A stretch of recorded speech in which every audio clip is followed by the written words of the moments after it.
Huenda umekuwa ukijiuliza kwamba kwa nini kuna muda katika maisha yako jicho lako la kulia ama la kushoto huwa linacheza, na huenda sometimes imekuwa likicheza na umekuwa ukipuuzia. Hii ni ishara ambayo huwa inawapata watu wachache sana. Inawezekana maisha yako yanaharibika siku ya leo ni kwa sababu ulipuuzia ishara hii, kwa sababu sio kila mtu unayemwona jicho lake huwa linacheza. Ishara ya jicho kucheza huwa inatokea kwa watu wachache sana, na hii huwa inaonyesha kwamba Mungu muda huo anaongea na mtu fulani kuhusiana na jambo fulani, na mara nyingi sana macho haya yanapokuwa yanacheza inamaanisha kwamba una nguvu sana ndani yako. Sasa leo nitakwambia jicho lako la kulia linapocheza inakuwa inamaanisha una nguvu gani ndani yako, ama ni kitu gani ambacho kinakuwa kiko nyuma yake. Je, Mungu anatamani kuongea na wewe kuhusiana na kitu gani? Ukijua maana halisi ya kwamba kwa nini jicho lako huwa linacheza, hautakuja kupuuzia tena maishani mwako. Na kaa mpaka mwisho wa video hii, kwa sababu nitakwambia kama jicho likishacheza umeshajua nini maana yake. Je, ni kitu gani ambacho unatakiwa kufanya mwishoni ili kuweza kukwepa kama kuna balaa linakuja mbele yako ama kama kuna kitu kizuri ambacho kinakuja mbele yako. Nitakuelekeza mwishoni mwa video hii. Sasa napokwenda kuonyesha maana ya jicho la kulia ama la kushoto likicheza kwenye maisha yako, kama bado haujasubscribe channel yetu, unaweza ukasubscribe pale ulipo ili kipindi ninachokuletea mafundisho mapya uwe wa kwanza kuyapata. Na kama bado hujalike video hii, basi unaweza ukalike mahali pale. Mungu akubariki sana. Sasa nitaanza na jicho la kulia likicheza. Sasa jicho la kulia likicheza, maana yake ya kwanza inamaanisha kwamba kuna bahati kubwa ambayo inakuja mbele yako. Yaani huenda kuna jambo zuri sana ambalo linakwenda kutokea. Kuna kitu kikubwa sana ambacho kinakwenda kutokea. Yamkini umekuwa ukimwomba Mungu akupe ndoa, akupe mume, akupe mke sahihi. Unaona kwamba katika wiki fulani jicho lako linakuwa linafuliza sana kucheza la kulia. Linakuwa linacheza mara kwa mara. Hii inamaanisha kwamba Mungu anakwenda kupatia mume ama mke ambaye ulikuwa unamhitaji. Au huenda ulikuwa unamwambia Mungu, ninaomba unipe biashara, Mungu natafuta mtaji, Mungu naomba uniwezeshe, Mungu naomba basi uniulie mtu wa kuweza kunisaidia ambaye ataweza kunipatia mtaji. Na baada ya kuomba hivyo, unashangaa ghafla jicho lako linaanza kucheza. Hii inamaanisha kwamba Mungu anakwenda kuinulia mtu ambaye atakupatia wewe mtaji, ambaye atakusaidia kufanya hiyo biashara ambayo unaitaka, ambaye ataweza kusapoti, ataweza kutia mkono wake kwenye hiyo biashara ambayo unataka kwenda kuifanya siku ya leo. Na ninapozungumza bahati, wengi wanaweza sinielewe. Bahati ni ule uwezo wa kupokea kitu kimiujiza. Itakuwa ni jambo ambalo kulitegemea kabisa. Utashangaa kwamba imekwaje hii? Mbona sikustahili kupata hichi cheo? Mbona hii ndoa sikustahili kupokea? Mbona nilikuwa nimekata tamaa kupata kazi kabisa? Mbona nilikuwa nimekata tamaa kuoa ama kuolewa? Hii inamaanisha kwamba utapokea jambo, na hilo jambo utakalopokea utalipokea kwa bahati sana. Utalipokea katika njia ambazo mwenyewe kuzania. Utalipokea kimiujiza. Utakapolipokea jambo hilo hautatumia nguvu kubwa. Watu watakuwa wanajiuliza umelipokeaje jambo hilo. Hata wewe mwenyewe utakuwa unashangaa, hivi mimi nimewezaje kulipokea jambo hili? Maana ya pili ya jicho lako la kulia likicheza inamaanisha kwamba Mungu anakwenda kuyafungua macho yako ya ndani. Yaani macho yako ya kiroho, ama jicho la tatu kwa lugha nyingine wanaliita, linakwenda kufunguka muda huo. Utakuwa ni mtu ambaye una uwezo wa kuona vitu vya watu. Yaani unakuwa na uwezo wa kuona vitu ambavyo vinakuja. Na ndio maana watu wengi sana ambao mko mahali hapa ambao macho yenu ya kulia huwa yanacheza, huwa mnakutana na ile hali ya kwamba mnaota vitu vinakwenda kutokea. Yaani ukiota jambo lazima liende kutokea. Ukiota ndoto lazima iende kutokea. Unapoota msiba lazima ule msiba uende kutokea kweli. Unapoota mtu anakwenda kuolewa na unamwona na picha yake kabisa na unamwona na sura yake, yule mtu anakwenda kuolewa kweli. Utakuwa na uwezo wa kumuona mbaya wako ni nani. Utakuwa na uwezo wa kumuona mtu ambaye anakufanyia vitu vibaya ni nani bila hata kuambiwa na mtu. Macho yako ambayo yana uwezo wa kuperceive vitu beyond human capabilities yanakwenda kufunguka muda huo. Huenda muda huo umekuwa ukimwambia Mungu, naomba unionyeshe kitu kuhusiana na jambo fulani. Mungu, naomba unionyeshe chanzo cha tatizo hili ninachopitia ni kitu gani. Mungu, naomba unionyeshe nani ambaye ananifanyia ubaya huu. Na ghafla baada ya kuomba maombi hayo, unaanza kuona jicho lako la kulia linacheza. Hii inamaanisha kwamba Mungu anaachia nguvu ndani yako itakayofungua macho yako ya ndani. Na kupitia ile macho ya ndani yatakapofunguka, utaweza kumuona ni nani anayekufanyia huo ubaya siku leo. Ni nani anayefanya biashara yako isisogee mbele. Hii inayopitia limetokana na nini? Je, huu maskini ambao unapitia ni hali ya kawaida ama ni hali ya kiroho? Je, haya magonjwa ambayo kila siku unatumia dawa na hayaponi, je, ni kitu cha kawaida ama ni kitu cha kiroho? Kwa hiyo unapoona jicho lako la kulia linacheza, na maana Mungu anataka kukupa majibu ya vitu ambavyo ulikuwa huvijui. Sasa maana ya tatu, jicho lako la kulia likicheza, inamaanisha kwamba unakwenda kugundua nini makusudi ya Mungu wewe kuja duniani, ama purpose activation. Unakwenda kugundua ni kitu gani ambacho kilifanya wewe uje duniani. Ni nini makusudi ya Mungu kuja duniani? Kwa sababu naomba unisikize kwa makini. Watu wengi ambao tunaishi siku leo hatujui makusudi ya Mungu kutuleta duniani kitu gani. Haujui kwa nini wewe ulizaliwa. Haujui ni kwa nini wewe ulikuja duniani. Mungu alikuleta duniani kwa kusudi gani? Sababu sio kwamba Mungu alikuleta wewe uje kufanya kazi peke yake, hapana. Kufanya kazi ni sehemu ya kile kitu ambacho Mungu alikuleta.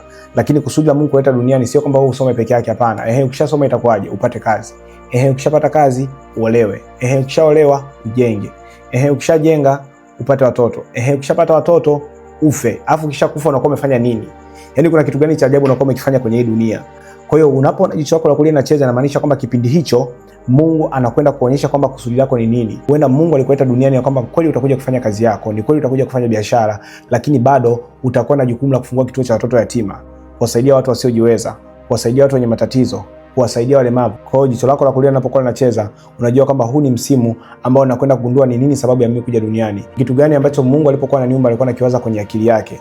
Je, mimi natakiwa nifiti sehemu gani? Je, Mungu ameniita kuwa mtumishi wa Mungu? Hicho ni kipindi ambacho Mungu anakuwa anaeleza makusudi yake. Ni nini makusudi yake kuleta duniani? Ni kitu gani unachotakiwa kukifanya? Ni jambo gani unalotakiwa kulifanya? Ni namna gani basi unayotakiwa kufanya? Sasa ninapokwenda kuelekeza jicho la kushoto likicheza na maana gani, kama bado haujasubscribe channel yetu, unaweza ukasubscribe pale ulipo. Na kama bado haujalike video hii mpaka hapa tulipofika na unajifunza, basi unaweza ukalike mahali pale. Sasa maana ya 4 ya jicho lako la kushoto likicheza inamaanisha kwamba maisha yako yanakwenda kuingia katika level nyingine, ama unakwenda kupiga hatua nyingine katika maisha yako ulionayo. Unafanya biashara kila siku vile vile. Mtu akikuangalia miaka 5 iliyopita na akikuangalia leo, anaona kwenye biashara yako hamna kitu ambacho kimebadilika. Inawezekana hata kwa habari ya kazi, umekaa katika cheo kimoja kwa muda mrefu sana. Wenzako kiasi wanapanda madaraja, wenzako kiasi wanapanda cheo, lakini wewe mpaka leo haujaipanda cheo. Mpaka leo uko level ile ile, uko cheo kile kile. Jicho lako la kushoto linapocheza, inaweza kuwa ni ishara ya kwamba Mungu anakuambia kwamba anakwenda kupandisha cheo. Unakwenda kuingia katika hatua mpya ya maisha yako. Unakwenda kuingia katika cheo kipya katika hiyo kazi unayoifanya. Ama muda mwingine inaweza kuwa ni hata kwa habari ya utumishi wa Mungu. Inawezekana mtumikia Mungu kwa muda mrefu, lakini bado unabaki katika kiwango kile kile. Hapo na jicho lako la kushoto linacheza, inamaanisha kwamba Mungu anakupeleka katika hatua nyingine. Mungu anakuingiza katika viwango vingine, huenda atakutumia katika viwango vya ajabu, na ishara hii inaonyeshwa na jicho lako la kushoto linapokuwa linacheza. Na maana ya 5 ya jicho lako la kushoto kucheza inamaanisha kwamba ndani yako una nguvu ya utambuzi ama discernment of spirits. Hii kibiblia inaita karama ya kupambanua roho. Hii inakuwaje sasa? Hii inakuwa ni hivi. Unakuwa una uwezo wa kutambua roho hii inatoka kwa nani. Roho hii huenda inatoka kwa Mungu ama roho hii inatoka kwa shetani. Mtu huyu ni mzuri ama mtu huyu ni mbaya.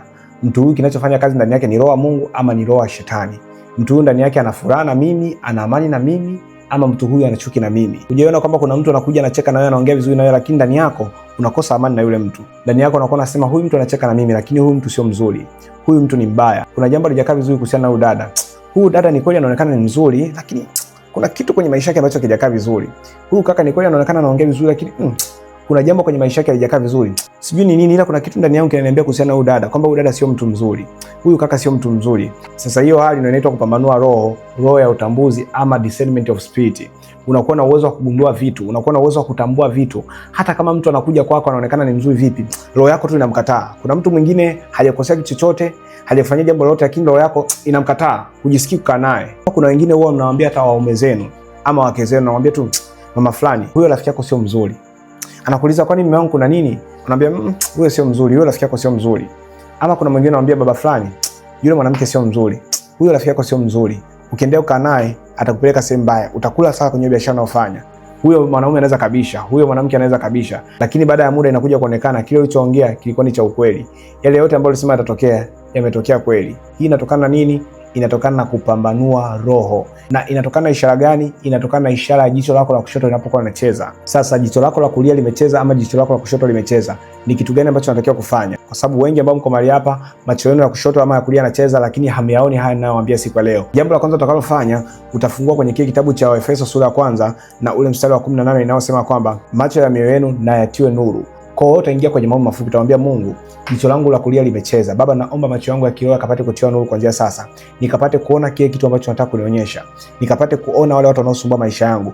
Nikapate kuona ni nini chanzo cha haya matatizo ambayo napitia siku ya leo. Jambo la pili utakalofanya, utafungua kwenye kile kitabu cha Yoeli sura ya 2 na ule mstari wa 28 inayosema, nami nitamimina roho yangu juu ya wote wenye mwili. Kwa utaingia kwenye maombi mafupi, utaomba jicho langu la kushoto limecheza. Mungu wa mbinguni, naomba kanipe uwezo wa kupambanua roho kuanzia sasa. Nikapate kujua ni nini kitu kibaya. Nikapate kujua ni roho gani ambazo zinafanya kazi nyuma ya maisha ya watu. Nakuhakikishia kama macho yako yanacheza na utakapofanya mambo haya mawili ambayo nimekwambia siku ya leo, basi yale yote ambayo nimekutajia siku ya leo yatakuwa ya kwako. Kama umejifunza kitu kupitia video hii, basi unaweza kuniandikia pale kwenye comment section ya kwamba nimejifunza kitu. Lakini pia kama umebarikiwa na huduma hii na unatamani uweze kusupport huduma hii kwa kupitia sadaka yako, unaweza ukatoa sadaka yako kupitia namba zetu za simu ambazo zinaonekana hapo kwenye skrini yako. Utakapokuwa unafanya hivyo, Mungu wa mbinguni akubariki sana na akuzidishie pale ulipotoa, katika jina la Yesu Kristo wa Nazareti aliye hai. Amen. Lakini pia kama unatamani kuweza kuwasiliana sisi, unaweza ukachukua namba zetu za simu ambazo zinaonekana upande wako wa kulia wa chini wa skrini yako, ukanipigia simu mara moja. Usitume message, nipigie simu na tutaongea moja kwa moja. Na muda huu tumefikia mwisho wa video hii. Kama bado hujasubscribe channel yetu, unaweza ukasubscribe pale ulipo, ili kipindi ninachokuletea mafundisho mapya uwe wa kwanza kuyapata. Na kama bado hujalike video hii mpaka hapa tulipofika na umebarikiwa, basi unaweza ukalike pale ulipo. Mungu akubariki sana. This is Apostle Deusi Sengo. Amen. Shalom. Peace.